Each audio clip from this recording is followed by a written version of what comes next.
La Reserva Federal está recibiendo muchas críticas. Hubo un informe muy negativo el día después de la reunión de la Fed, que debería haber tenido más cobertura mediática que el propio informe de empleo. Este informe provenía del sector manufacturero y mostraba que se están perdiendo más empleos en ese sector. La lectura fue más baja que en septiembre de 2008, mes en que colapsó Lehman Brothers. Luego, llegó el informe de empleo de ese viernes, dejando claro que la Reserva Federal está quedándose atrás y necesita ponerse al día. Sin embargo, según lo que dice Austin Goolsbee, parece que no lo harán. No creo que tengan otra opción para el 18 de septiembre. Deberán subir 50 puntos básicos. Aunque intenten parecer más agresivos, los datos seguirán acumulándose y quedarán sin alternativas, o parecerán completamente insensibles. Es un volado de 50%. Si la Reserva Federal aplicara un recorte de emergencia en las tasas ahora, validaría los peores temores de los inversores. Podrían pensar que la Fed cree que la situación es tan grave que necesita hacer algo reservado para crisis financieras. Me temo que una leve caída en el mercado de valores de Estados Unidos no justificaría, para la Fed, un recorte de emergencia en este momento. Si empezamos a ver contagio en los mercados de crédito, sería una historia completamente diferente. Creo que veremos a los funcionarios de la Fed inclinándose hacia esa dirección en los próximos días. El discurso en Jackson Hole de este año es tan vago que Powell puede darle el enfoque que quiera. Ese discurso se ha convertido en una herramienta más de la política monetaria.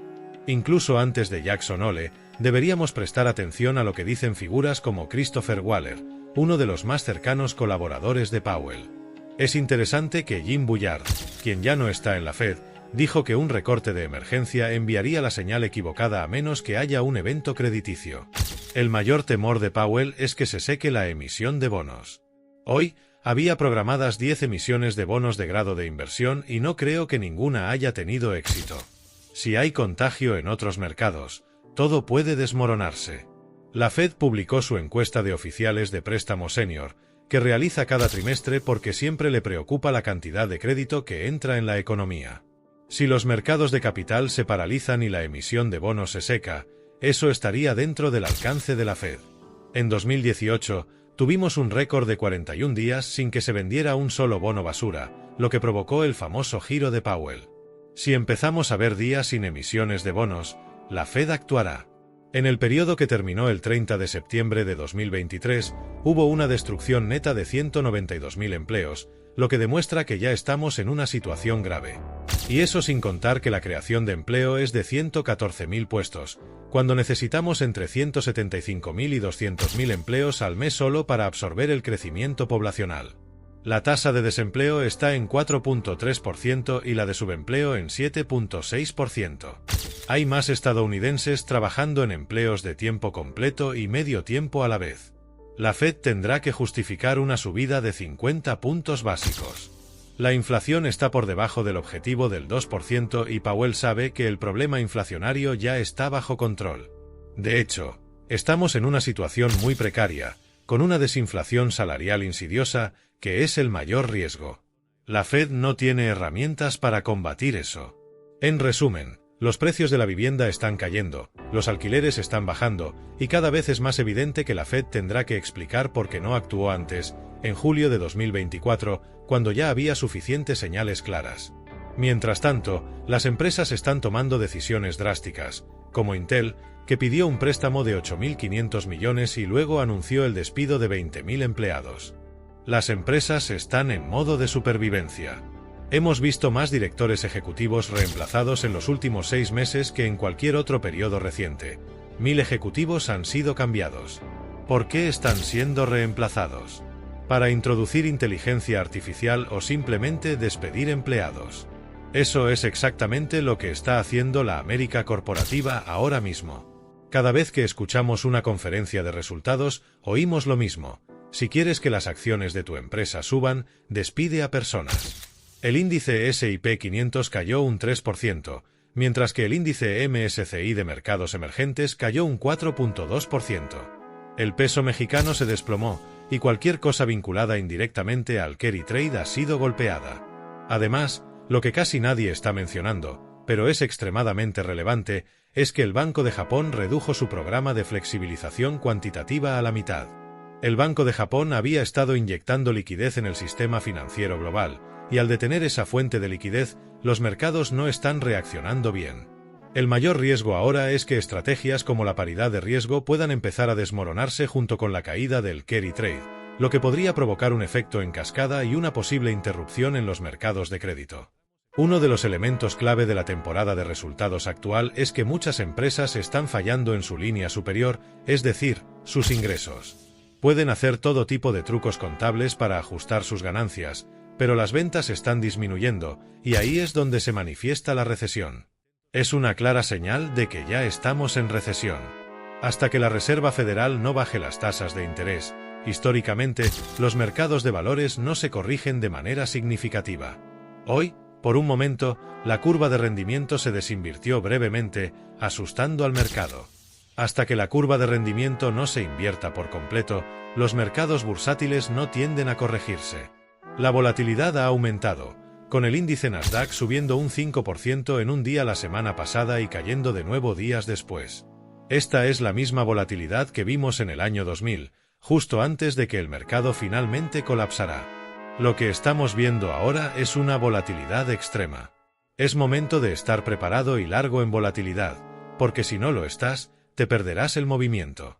Justo cuando se abrió el mercado, el índice VIX se disparó a su nivel más alto desde los 90. Es crucial estar posicionado para aprovechar la situación y tomar ganancias cuando los activos de riesgo empiecen a correlacionarse y a caer drásticamente. El único activo que se comportó de manera decente hoy fue el oro. A lo largo de la historia, el oro ha tendido a superar a otros activos incluso en momentos de desinflación o deflación, especialmente si hay una crisis financiera. Los bancos centrales, incluyendo los de China, están acumulando oro a niveles récord, lo que indica que se están protegiendo de riesgos mayores. En momentos como este, el oro actúa como un seguro para el resto de la cartera. Hemos visto cómo, durante la pandemia, cuando se dispararon los llamados de margen, el oro inicialmente tuvo un rendimiento inferior, pero solo por un corto tiempo. Eventualmente, superó a otras clases de activos. Hay que ser cauteloso con los datos de precios de viviendas, ya que suelen reflejar la realidad de hace 3 meses, lo que significa que las condiciones actuales pueden ser más graves de lo que sugieren. Hoy en día, los inventarios de viviendas en muchas ciudades estadounidenses ya son más altos que en 2019, lo que generará problemas para la Fed a medida que los precios de las casas sigan cayendo. Por eso, el reciente dato de confianza del consumidor generó más impacto que los datos de precios de viviendas. Aunque la Fed no está tan preocupada por los precios de las casas ahora, un año más tarde estaremos hablando de los riesgos de la desinflación en los alquileres y cómo eso pesará en la baja de la inflación. Los consumidores están siendo optimistas en lo personal, pero a nivel general, las perspectivas de la economía son sombrías. La mayoría de los estadounidenses ya creen que estamos en una recesión, y aunque aún no hemos visto pérdidas de empleo masivas, nos estamos acercando. La confianza de los directores ejecutivos y financieros sigue siendo baja, lo que significa que no hemos terminado de ver recortes de costos. La próxima temporada de resultados traerá otra ronda de despidos. Lo preocupante es que estamos viendo despidos en meses no habituales, como abril, que tuvo más anuncios de despidos que enero, algo inusual desde el punto de vista estacional. Cuando las cosas empiezan a romperse en sus patrones normales, es una señal clara de que algo más grave está ocurriendo. Los despidos en masa, como los que afectaron a una empresa logística en Humble, Texas, son otro ejemplo de las grietas en el sistema, donde los empleados ni siquiera recibieron su salario final. En las redes sociales, es común ver críticas al presidente de la Fed, Jerome Powell, pero es un personaje diferente a sus predecesores. Powell ha sido más activo en hablar con los congresistas de ambos partidos para entender lo que sus constituyentes están experimentando. No se trata de política, sino de recopilar información para tomar decisiones más informadas. Powell ha dejado claro que cada reunión de la Fed es importante, sin importar las elecciones o la política, y eso podría llevar a una acción drástica en septiembre si los datos de empleo siguen empeorando. Estamos viendo una combinación peligrosa de sobrevaloración del mercado y altos niveles de deuda, tanto corporativa como personal. Aunque no es deuda hipotecaria, Las familias estadounidenses están pagando más en intereses de deudas no hipotecarias que en intereses de hipotecas, lo cual es extraordinario. El mercado está sobrevalorado, y lo peor es que la concentración del mercado es mayor ahora que en 2000 y, de hecho, es la más alta desde 1929. La atención del mercado no se centrará hasta que la Fed baje las tasas. En ese momento, cuando alguien en el piso de la bolsa vea que la Fed ha recortado las tasas, es cuando empezará el verdadero movimiento en el mercado. Hasta entonces, todo continuará como siempre. Si la Fed baja las tasas en septiembre y el mercado cae como históricamente sucede tras una reducción de tasas, los críticos dirán que Powell está tratando de influir en las elecciones. Pero Powell probablemente responderá que simplemente está siguiendo los datos. La tasa de desempleo ya está en el objetivo previsto para fin de año, con 7 meses de anticipación. Sin embargo, cuando la Fed actúe, veremos un frenesí en redes sociales, con críticas de todos lados. La gente empezará a preocuparse más cuando los recortes de empleos ya no solo afecten a sus vecinos, sino a ellos mismos. Por eso, es importante que quienes están cerca de la jubilación reconsideren su exposición al mercado de valores. He tenido conversaciones con personas que tienen toda su cartera en acciones, y les he sugerido que quizás ahora no sea el mejor momento para estar tan expuestos. Los ciclos económicos no se controlan, y aquellos que dependen del rendimiento del mercado para su retiro deben estar especialmente atentos a lo que está ocurriendo. Cuando vemos comparaciones del mercado actual con 1929, es algo que debería captar la atención de cualquier persona promedio. Estos son tiempos extraordinarios. Y la historia nos dice que debemos estar preparados para lo inesperado.